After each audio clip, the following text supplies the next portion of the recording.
பிற மொழி பேசக்கூடிய மக்களை ஹிந்தி வாக்காளர்களாக மாற்ற பாஜக முயற்சி செய்வதாக விசிக தலைவர் திருமாவளவன் குற்றம் சாட்டியுள்ளார். சென்னை மீனம்பாக்கம் விமான நிலையத்தில் செய்தியாளர்களை சந்தித்த விசிக தலைவர் திருமாவளவன் ஹிந்தி திணிப்பு ஒரு திட்டமிட்ட அரசியல் நடவடிக்கை என குறிப்பிட்டுள்ளார். இந்தியாவில் உள்ள அனைத்து மாநிலங்களிலும் ஹிந்தியை தேசிய அலுவல் மொழியாக மாற்ற வேண்டும் என்பதே ஹிந்தி பேசக்கூடியவர்களின் எண்ணமாக உள்ளதாகவும் அவர் தெரிவித்துள்ளார். மேலும் பாஜக அரசு ஒரே தேசம் ஒரே கலாச்சாரம் ஒரே மொழி என்ற நிலையை உருவாக்க முயற்சிப்பதாகவும் விசிக தலைவர் திருமாவளவன் குற்றம் சாட்டியுள்ளார். ஒரே நாடு ஒரே மொழி என்கிற அடிப்படையில்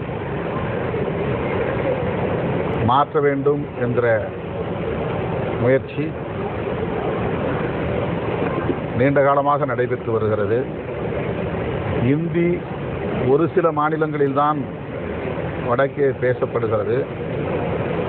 இந்தியாவில் உள்ள அனைத்து மாநிலங்களிலும் தேசிய மொழியாக, ஆட்சி மொழியாக, அலுவல் மொழியாக மாற வேண்டும் என்பது இந்தி பேசக்கூடியவர்களின் விருப்பமாகவும் செயல் திட்டமாகவும் இருக்கிறது. இந்தியும் ஒரு பிராந்திய மொழிதான். குறிப்பாக பாஜக அரசு ஒரே தேசம் ஒரே கலாச்சாரம் என்பதைப் போல ஒரே தேசம் ஒரே மொழி என்கிற நிலையை உருவாக்க பார்க்கிறார்கள்.